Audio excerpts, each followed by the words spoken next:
Hi, you're listening to a Pod for Good Media Network podcast. We are a network that provides podcasting production services and a supportive community in which podcasters can thrive. If you're a podcaster local in the Tulsa area, we would love to have your show on the network. If you are interested in starting one, we would love to help you get started.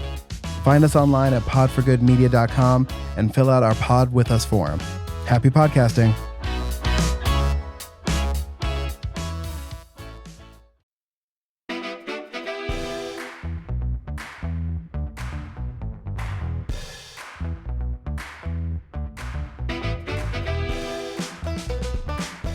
Welcome to another episode of Pod for Good, a podcast where we learn from those doing good in Tulsa, Oklahoma, and the world, why they care, what we can do, and most importantly, what you, the listeners, can do.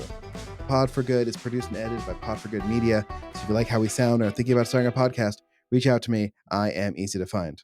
Pod for Good can be found anywhere you get your podcasts. If you enjoy what we do here, please make sure to subscribe and share this episode on social media. I am, as always, your chief philanthropod and class clown for remembering to get local, Jesse Ulrich. And I'm your Vice Admiral Philanthropod and class clown for ending straight ballot voting, Chris Miller. In this episode, we're talking with Amanda McCellon. We talked to Amanda about finding bright spots locally, like some of the recent mayoral elections, how we can get involved, and we take turns ranting about things in politics that annoy us. That's actually most of the conversation, if I'm honest. Listen, if you like Chris and I as people, you're going to like this episode because it's very much what we do normally. So enjoy. We are very excited to have Amanda on the podcast today. Amanda, how are you doing? I am wonderful today. I'm so glad to be here with y'all. So you are a civic engagement consultant, which great title, a CEC. What is that? I'm going to start us off in a good place. What is a civic engagement consultant in Oklahoma? What does that look like? First of all, I love civic engagement consultant. I'm putting that on my resume and in all my bios, I think. Seriously, that's fantastic. So I'm stealing that. That's mine now. I work from a place of education.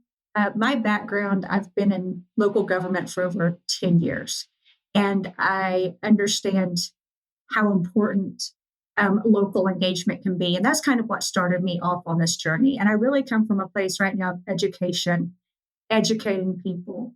I hold classes, I hold events so that I can give people tools that they need to get involved, to make an impact in their community, to try to show people it's not as difficult as you might think it is. When people go, I don't know where to start, well, I'm here to show you where to start in a nutshell. All right. What does your client base look like, and what would the ideal version of your client base look like? Well, currently, I get a lot of people who are blue dots in a red state, a lot of just what I call normal, average citizens, people who go to work and they're working an 8-to-5 job and they're raising kids and they're doing all the things that the rest of us are doing, but they still want to make a difference. They want to get involved. They want to know what they can do right now in 2025. And typically those are the people who are showing up and I'm engaging with. And honestly, I think that is my ideal base, because those are the people that can truly make an impact with boots on the ground. Those are the people that we need. They get it. So let's get in the nitty gritty of what we're talking about here. So it is, when we're recording this, mid-February 2025. As anyone who is not a Trump supporter is feeling a sense of dread, depression, sadness, confusion, a lack of hope, a lack of what can we do? Our system's working. What are we to do? And a small amount of Schadenfreude, just a small amount. Yes, that too. A small amount of that too. Yeah. The farmers in Iowa, you get what you paid for. So, but even so, because we are normally more empathetic than the other side, we feel for the people who are suffering, which in this case is all of us. And Oklahomans, I'd say Oklahomans on the moderate to liberal side are more prepared for this than other people because we've been living in this already for 20-ish years now. So what can we as Oklahoma sort of blue dot people, what other than just getting engaged and yelling at people, right? what do we need to do to fix the problems that our leaders are ignoring or using for their own benefit to do other things? So that's two part. I have two answers for you. All right, good. Because it was like a 5-part question. So, So number one, my soapbox is always going to be, and I always go to this first, the easiest way to make a difference is at the local level. The easiest way, city council, school boards, county, they make more decisions for a person's daily life than the state or the federal government do. They are deciding your police, your fire, your streets, your economic development, your water, your sanitation, all of these things. And a great example, I worked for a city in Oklahoma. We had a local election one year that race was decided by 3 votes. Only 300 people showed up to vote out of 20,000 in the entire town for local elections. And these are the people that are going in and they're deciding what rates you're going to pay. They're deciding what kind of policies they're making for your city, and they are setting the tone for your city, and no one's showing up to challenge them. No one's coming to budget meetings. No one's sitting in the audience and pushing back on what these people are doing. And it's such an easy place to get involved. Secondly, and I just did a TikTok video about this today, the state Democratic Party needs our help. And I know a lot of people are disenfranchised with the Democratic Party right now. Myself included, have been very disappointed nationally even. Our state party needs us now more than ever. We have a very weak state Democratic Party. No one is showing up. No one is getting involved. No one is volunteering. Nobody is running. If you don't know where to start or where your community is, go to your county Democratic Party. See what they're doing. I saw a tweet today that said, well, where are all the Democrats in our state? I don't know. You tell me. Are you going to your county Democratic Party? What are you doing? Are you questioning? Are you showing up? Are you getting involved? I would say those are the two main places that people in Oklahoma could put their time and energy and make the biggest impact right now. Personally, that's my own personal opinion, obviously. I do think Oklahomans are in a unique situation where there's definitely a collection of sort of center-right moderate types who are upset with what statewide Republicans are doing. And I feel like if we all collectively showed up to the Oklahoma Democratic Party, like we could shift it to a party that reflects Oklahoma better. Oklahoma was a Democratic state not that long ago. I know. I like to remind people of that. Yeah, I recently saw the stat of where Oklahoma's education was when Brad Henry left office and where it is now. Just forgetting the fact that we were a top 20 state in education at that time. And we had been pretty consistently for the state, which is surprising for a relatively poor state. And yet seeing the damage that has been done since then. And I think we talk about this. I think some of that is intentional. It's trying to create a sense of inevitability in the state that disenfranchises people who look at it and think they can't make a difference. And I think it's pretty clear when you see the numbers of somebody like Ryan Walters, who was by far got the lowest number of votes of any statewide elected official. If more people just showed up, he could have been easily defeated. But there is this atmosphere in Oklahoma that there is no chance. There's nothing we can do about it. So how do you combat that when that has been the environment for at least a decade in this state, if not longer? I hear that all the time. Oh, I hear that all the time. Like, Oklahoma can't change. There's no point. If you don't like it here, you need to move. To that, I say, this is a great segue. I lost my job in November. I worked in city government. I lost my job for posting my political beliefs on my TikTok account. Very conservative city outside of Oklahoma City. I knew it was a conservative city. That's neither here nor there. So I lost my job, right? It was this whole thing. And then well, we had local elections, February 11th. It was my birthday. We had local elections. That city elected the first Latina mayor in the state of Oklahoma that has been confirmed so far, backed by the Democratic Party, and she was a woman. And that tells me that we can change. She ran against a white man who had been very involved in the politics in that town for a while. But the people in that community showed up and they showed out. Did they do the right thing across the board? No, they made some horrible decisions also. But that is a huge win for that community.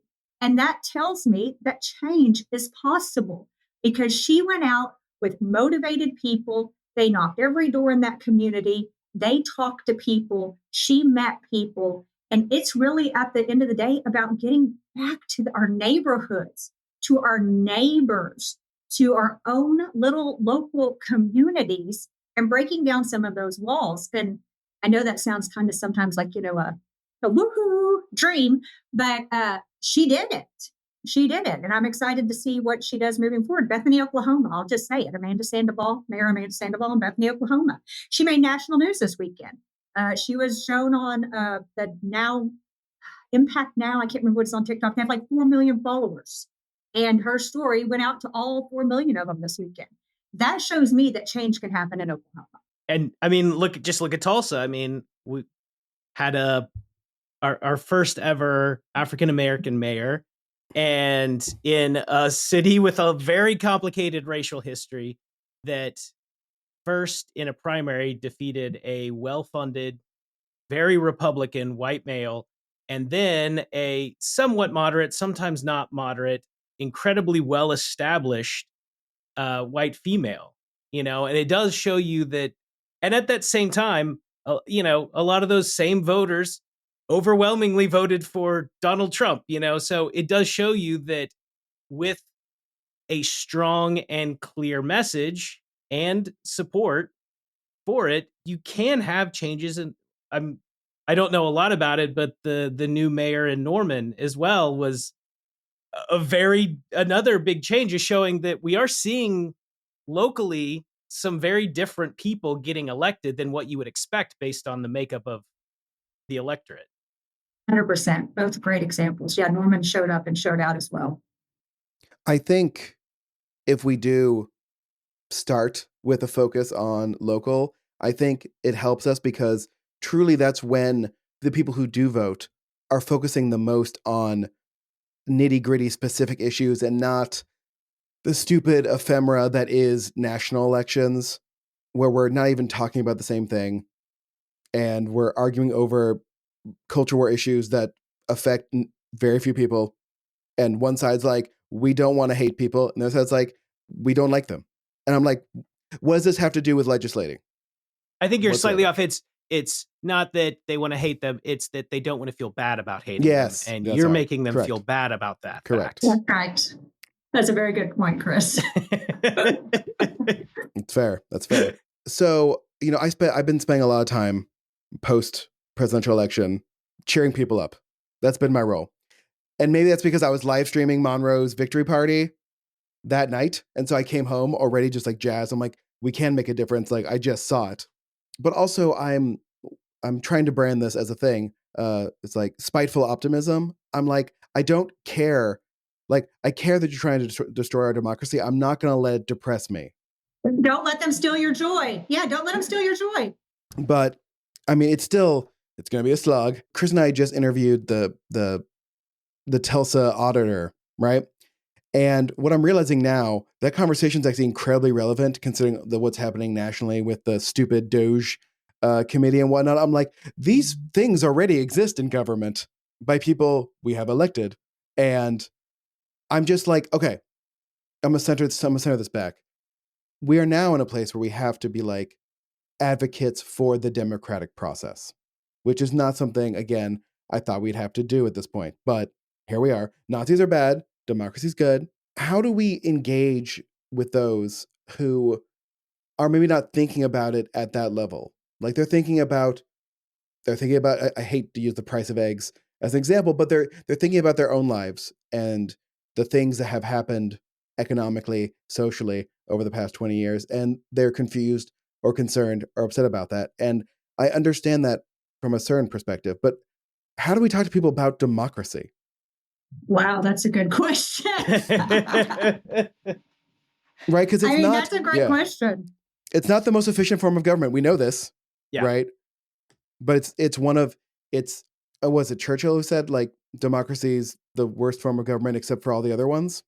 I believe that's his quote. He's probably saying that while invading India, but whatever. People contain multitudes. I think, Jesse, if I could add on a little bit with Yes, that. please do. When a lot of people who would normally maybe lean voting Democrat, when they have lost faith in many of the democratic processes and infrastructure, how do you ask them to help defend it, knowing that it's better than the alternative, but they've lost faith in the thing that you're asking them to defend?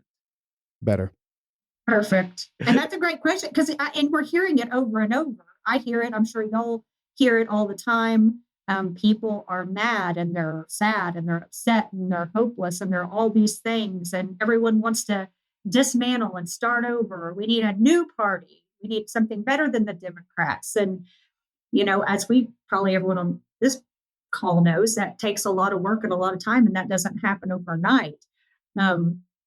I like your, being the optimism and joy person. I think showing examples, I try to, as often as possible, where it is working. Those small moments where democracy is working, those wins where it is working. And I think bringing it back, to the local level again is the easiest place to start.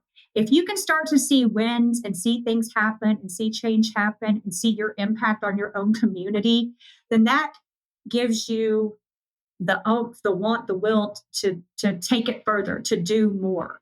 And that's why I always tell people to start local, because that's where the easy wins are. They really are. And once you get a couple of good wins and you see like we can make change, we can affect change, we can show up and we can get this done, then you start to get that motivation and you build that momentum to do more. And that's why I always like start at the local level if you don't know where to start. If you're like a new organizer or a new activist or a new wanting to be engaged person, because those things are impacting you every day. That rate, when the city council votes for your rates to go up 10%, that impacts your wallet and your pocketbook. When your city doesn't have clean drinking water, that's a problem. I think you can make those wins at a local level, and that builds on that momentum that, it does work when we show up and we do the work. But you have to show up. You have to show up. The first step is showing up. We can't wait for somebody else to do it for us. That's the time for that is over. That time is over. The time to show up is now. I don't know if that answers your question, but I always take everything back to the local level because I've seen it firsthand, and I know the change that can happen. No, I think that does a great job. I like to read periodically, like professional personal development books. And one I was reading recently was specifically around like change management. And one of the primary tenets is find the bright spots, which is exactly what you're saying, because people cannot imagine a big change happening. They struggle with seeing these massive goals that we want to accomplish. But if you show them little wins, they will follow you along the way. And they'll start to work towards that big thing if you show them, hey, look what we did. We flipped a school board. We changed the makeup of a city council. We elected a new mayor. All of these things, you start to see those, and then people can start to imagine, hey, maybe we can change who our governor is. Maybe we can start to whittle away at the supermajority in the state house. And I think that makes a lot of sense to focus on those little pieces to start to build towards the bigger piece. That's a really good point. We're all just digesting that point. Sorry. No, it's good. And it's one of those things as a sort of student of American history and especially American politics, it's very hard to separate the sort of overarching concern I have about the systems that have been built and the guardrails that were either put on that system, not official guardrails or whatever, the protecting of our systems. And then remembering that, yes, those problems will exist, but we still, again, most of our daily concerns are focused on our city councils, our mayors, our state representatives, and whatnot. It's hard to not get depressed by one, which then depresses you about the other. And so for the people listening who are probably also in the same camp. Like, let's all just let's start with Oklahoma first. And then, because if we show success here, then that will help other people in other states, which will then help everybody. So that does segue nicely to a question I wanted to ask. And that is, so how do you convince the national party to focus on a place like Oklahoma when they often see it as a lost cause? So how do you get them to potentially come in with dollars or resources or whatever to help make impact here in the state? And is it even worth it? That's a great question, because I actually just sat on a call with the executive director of the Oklahoma State Democratic Party this week and asked a lot of those questions. I asked her some hard questions because I wanted to know, before I got behind promoting us all getting involved in the state Democratic Party, like, what's really going on. And I would say the first and foremost is we have to get involved.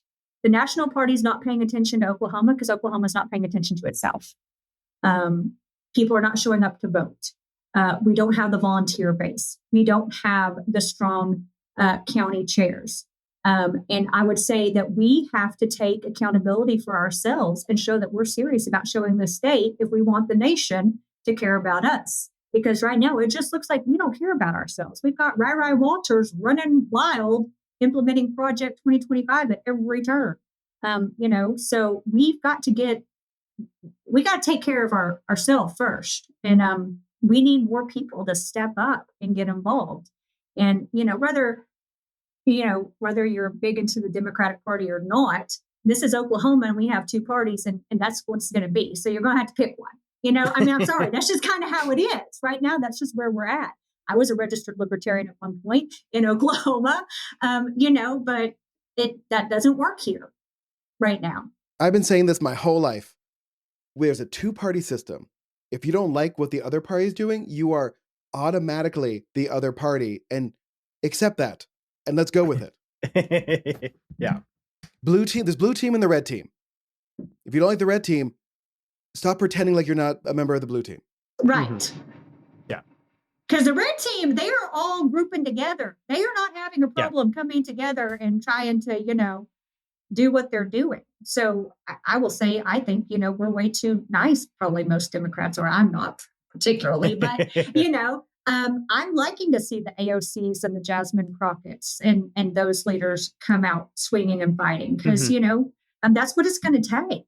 By the time of tiptoeing around, in my opinion, is over.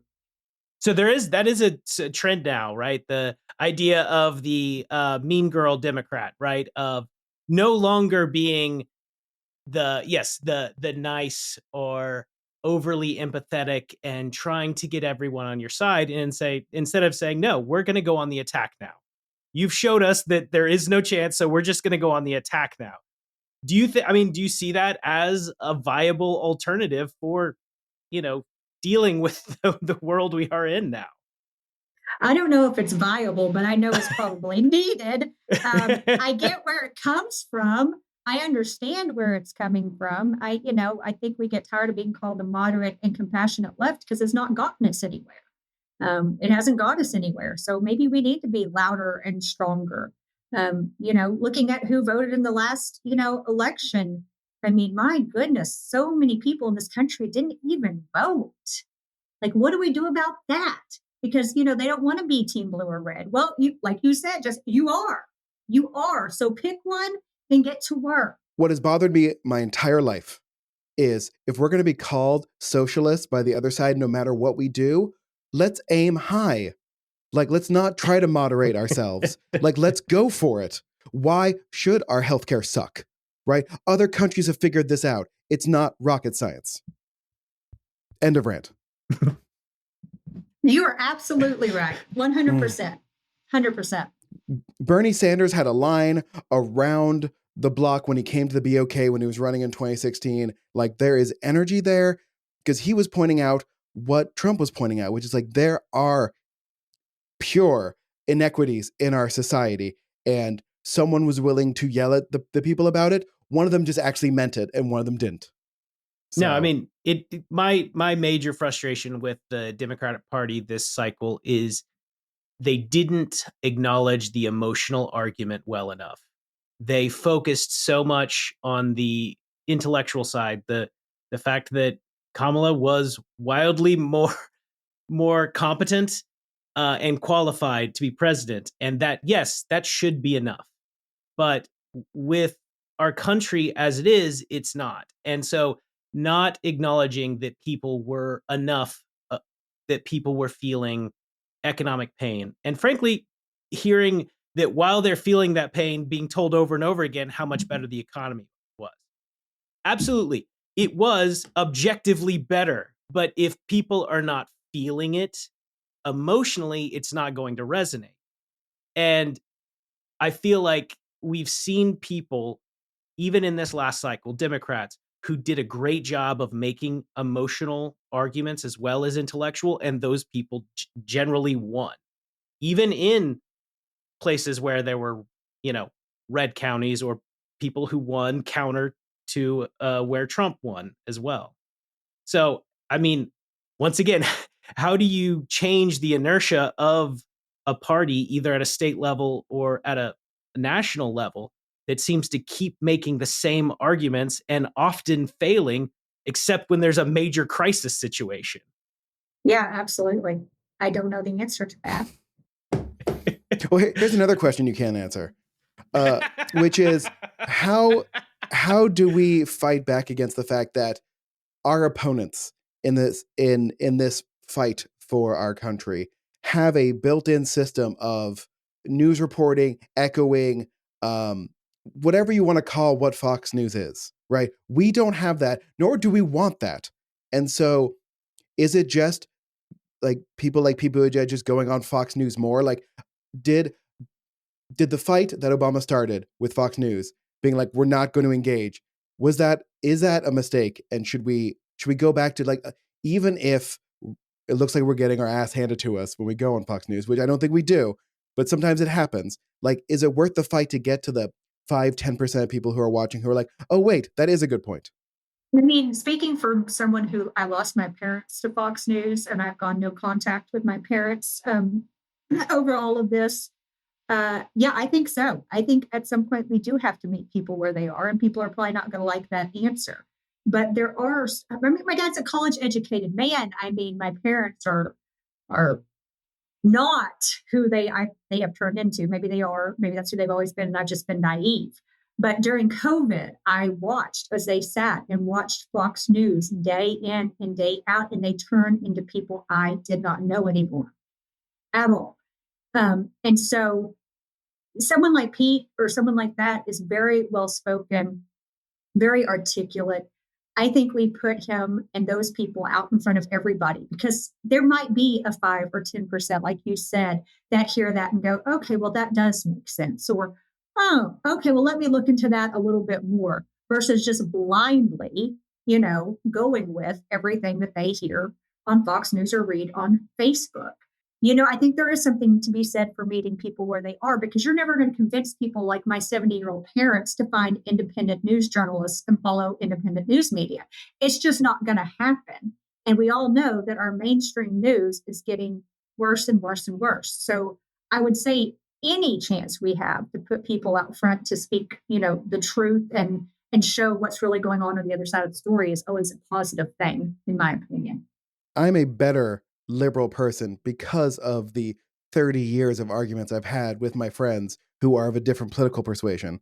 I understand more about why I believe something, and when sometimes I will know that my beliefs wouldn't actually work in practice, even though I want them to, and what the difference is between the two, and understanding that I don't know everything. That's one of my biggest issues with what is happening right now, is like people's just like desire.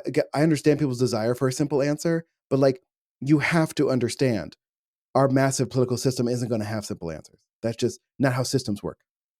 I mean, some candidates provide simple answers. They're just not real. Yeah.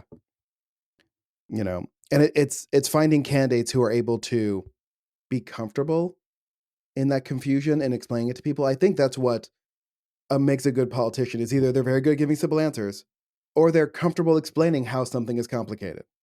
So we need to find those people.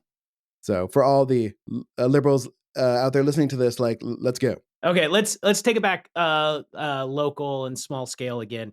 So if somebody were to engage with you on a project, so what does that look like?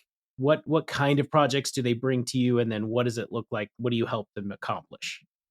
Well, this civic engagement consultant in my life is really, really new, and it Okay. is changing, and it is morphing.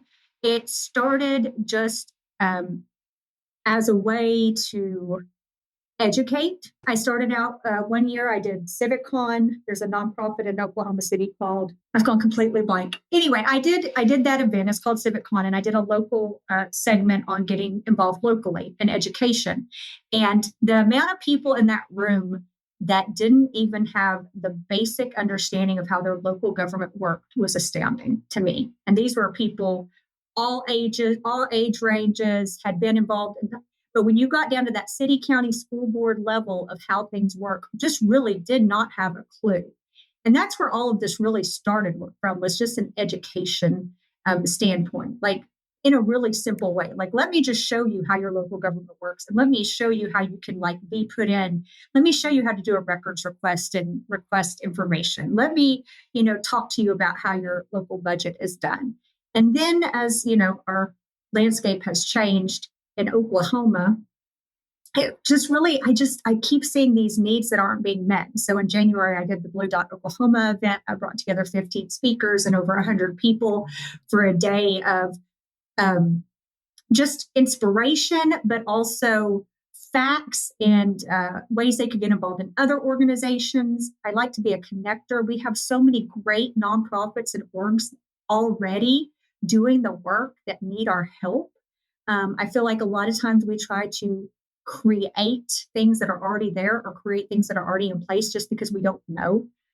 So I come out, I will educate, I will do any kind of class you want to on local engagement, how to organize as a Blue Dot. I'm doing the Campaign Academy with the State Democratic Party this coming up weekend. I'm going to do a local segment on local organizing and local engagement. I'm here to help. If you want to run for city council and you don't know where to start, hit me up. I don't charge any money. I'm not doing anything for any fees right now. It comes from a place of wanting Oklahoma to be better. I get so tired of people telling me if I don't like it in Oklahoma to leave. When I was born here, my ancestors were brought here on the Trail of Tears. I'm a white looking girl, but I'm a member of, the Choctaw tribe. This is my home. My DNA is in this red dirt. I like to say I'm not going anywhere. So I'm here to help where people need help. I want to run for city council and I don't know what to do. I want to engage in my community on this particular issue and I don't know where to start. Reach out to me. I may not have all the answers, but I can most certainly and definitely get you started. Can you talk a little bit about your experience with social media, whether it's TikTok or other platforms, how you got involved there and sort of grew your following or audience? Tell us how TikTok works. Yeah, tell us. Chris is an avid TikTok viewer. I am curious about TikTok. What is it about TikTok that helped you become like the sort of scion of liberalness in Oklahoma? The representative Blue Dot of our states. Yeah. Like if y'all figure it out, let me know. I joined TikTok back in 2020 during COVID, like so many people did. I didn't have a freaking clue what it was about. Like if you go back and look at some of my first videos, it's so embarrassing, but they're still there. I just talked about what I was passionate about. And I just started talking about the things that mattered to me. And the more I talked about it, the bigger my community got. I have 31,000 followers on TikTok, and probably the majority of them are in Oklahoma, which shows me that we are here and the people are here. And so then the more people that came, the more I felt like I had a responsibility to be this person for them because nobody else was doing it. I mean, don't get me wrong, there's some great Oklahoma social media creators out there, but I feel like I just kind of do it from a different perspective. I'm not about monetization. I don't make a lot of money. I use the F word a lot. I say what's on my mind. I feel like I'm very just authentic. And there's a certain type of people I think that resonate with that authenticity and just kind of saying, what's on my mind. I just hit 1,000 on Substack subscribers, which is huge because I've only been on Substack a couple of months. So that was big to me. And same thing. I just say what I'm feeling. I just put it out there. And I feel like when you're authentic and you're transparent and you talk about what's important to you, that encourages other people to be the same way and other people to speak up. And I want to be a safe space. I can't tell you the number of times I get messages from people that are like, I just wanted you to know that because of you, I feel like, I'm safer in Oklahoma, or I sent someone to your page because, you're speaking for the things that are happening here. And that's important. Community is important now more than ever. And that's how I look at my social media more than anything. It's just community. It's just a community for all of us to feel like we're not alone. I share a lot of bill information. I share a lot of updates on, call your rep. It's a lot of work sometimes. And then sometimes, it's a fine line between getting burnt out, and doing too much. And I'm working on that right now. I mean, how many weeks are we into the new presidency? And there are days that I feel paralyzed where I can't do anything. So, just trying to work on that balance as well. Like I'm sure both of y'all are doing too. How do we keep our joy and keep our mental health well and keep fighting? And my community on social media helps me with that. And I help them with that as well. Have you had to deal with many trolls coming and showing up in your comments, trying to derail your videos? God, the things that people say in comments that never make it, they go to the little, sometimes I don't even check the filtered folder because they're horrific.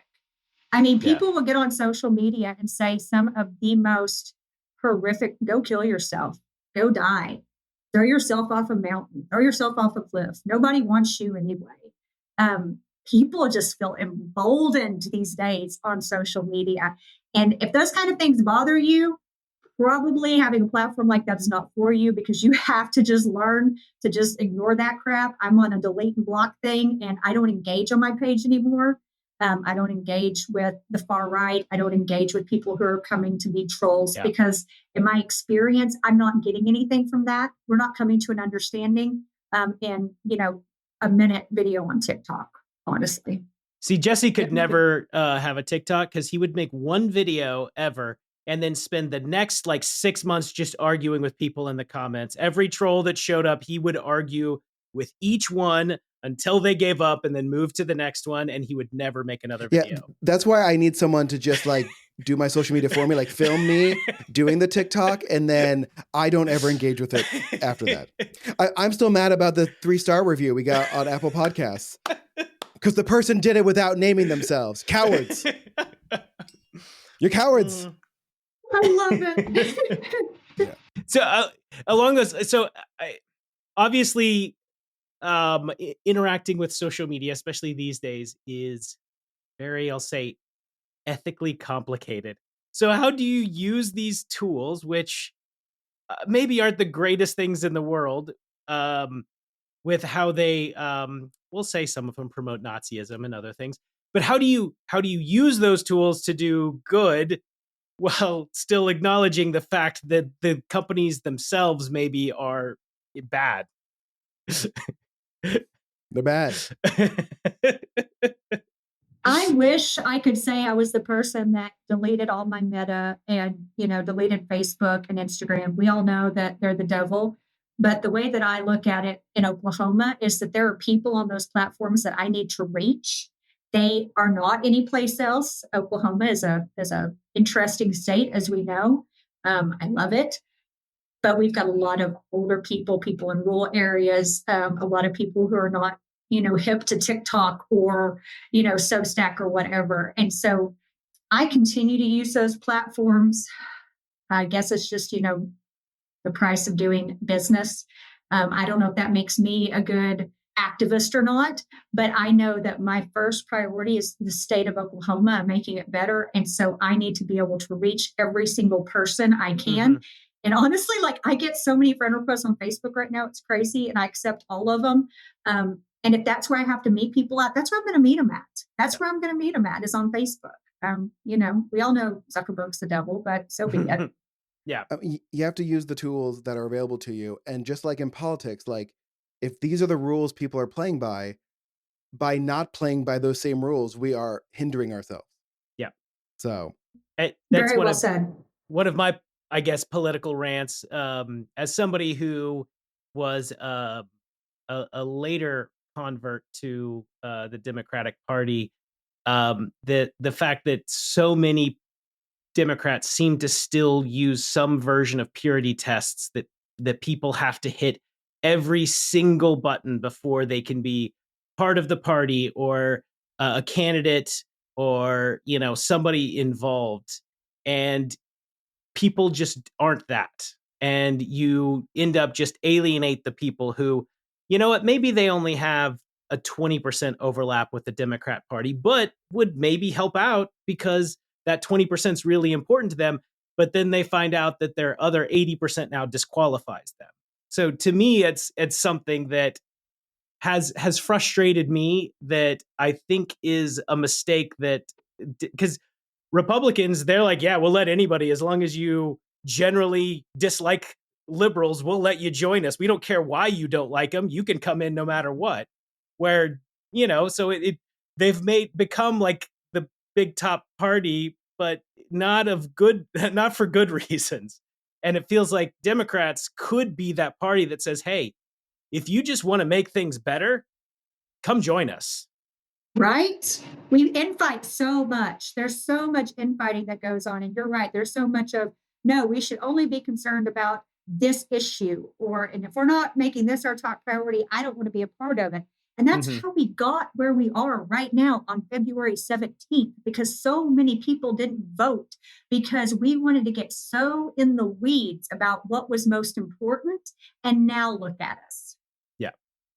Yeah. I mean, to get into my own oppressed group for a second, I just want to say to American Jews who, it's been a complicated time for us for a while, but there's a fight over what's worse, right? Far left anti-Semitism or far right anti-Semitism. And somehow we lost the argument that far right anti-Semitism, Nazism, is the worst one. Somehow we lost that argument because kids on college campuses who are just learning to engage with the world are confused about Israel-Palestine, which I completely get. They are not the biggest threat to us right now. Like, stop it. Just stop it. That's the thing I'm focusing anger on right now. And for all the people who didn't want to vote for Harris because of a protest vote about how the Biden administration handled Israel-Palestine, I hope you're happy. All right? Because you don't think about the consequences of your actions. Oh. Yes, he said it because I couldn't. Thank you. Good. Yeah. That's the role I can play here. Yes. So. Yes. I like that this just turned into very yelling. Alternating political rants for all of us. It'll probably be our most popular episode. There you go. Now let's talk about why we need to eliminate straight party voting in the state. Let's rant about that next, because that's the biggest reason why we can't break through. No, I don't know. It's the biggest. Yeah. Multi-choice. It's a problem. Yeah. Was it ranked voting? Like ranked choice voting? Yeah, I've been a fan of that for forever. I'm like, why do we make voting hard? Why do we make it so granular? Like, and also, okay, one more rant, and then we're gonna land this plane. Why must state questions be so incomprehensible? Why? Thank you. Why can it not just be one easy sentence that tells exactly what you're voting on? I should be able to know whether a yes vote is good or a no vote is good on a state question. And I'm like, wait, which way am I supposed to vote on this? Mm-hmm. You're absolutely right. Yes. Okay. All right, here we go. We're going to land this plane. Okay. I'm not going to make jokes about that. We're going to move on. That's fair. We're going to we find an analogy that works in our current system. Yeah, the planes are not landing right now. Yeah. Well. Yeah. I love all the memes of like, what was Mayor Pete doing? Was he just holding the planes up by himself? Yes. Sorry. Okay. Let's What about, okay, why don't we just horse in the, no, hold no, on. it's fine. It's fine. We are past the point where any metaphor is going to work here. That's fair. Jesse. That's fair. Okay, you're right. You're right. Listen, listeners, if you have a good metaphor for this, tweet at us or leave us a comment on Apple Podcasts. 5 stars only. Yeah.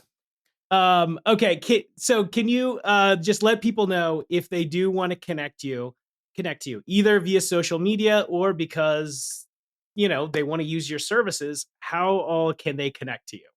Okay, so all my social media is my name, Amanda McCellon, AMANDAMCCELLON. So that's TikTok, Substack, Instagram, all of those, same username. My website is amandamccellon.com, so my full name.com. If you go there, you can sign up for updates on things I have going on, classes I'm having, events that I'm going to be a part of, or you can just reach out to me directly through the website. Or you can reach me at info@amandamccellon.com as well. If you just want to ask about how we can work together or partner or just want to say hi. I do say that I am a neurodivergent person that sometimes has task paralysis and gets really stuck. So if you don't hear from me for a couple of days, I will get to you. But the world is on fire and I'm trying to manage. Well, Amanda, thank you for joining us in this people screaming at the clouds episode of Pod for Good. But I still feel positive though. There's always things we can do. Like, things aren't hopeless, and people have to remember. Like, I'm gonna give a little history lesson here for our listeners. Like, our American government has gone through some really crazy ass times that we just sort of ignore or just quickly summarize as we move on to the more stable times. The way history is taught is all about moving from the stable part to another stable part and just ignoring the unstable part. So like, we're gonna be okay. It doesn't mean you can sit on the sidelines and it'll get That's better true. on its own. If we all work together, it'll get better. Yeah. I agree. 100%. I agree. I am not hopeless in this moment. I will not be hopeless in this moment, not for our state and not for our nation, but it is going to take all of us. You're right. You got to get off the sidelines. It's time to get to work. Mm-hmm. Perfect end note. Amanda, thank you so much. Thanks, y'all. It was so fun being here.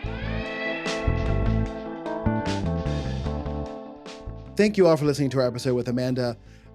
We have a link to her link tree in the show notes, which gives you multiple ways to contact her, follow her, subscribe to her newsletter. She is great on social media, and she has the sort of both the righteous anger and the knowledge to help us make Oklahoma better. So go follow her. Make Oklahoma great again.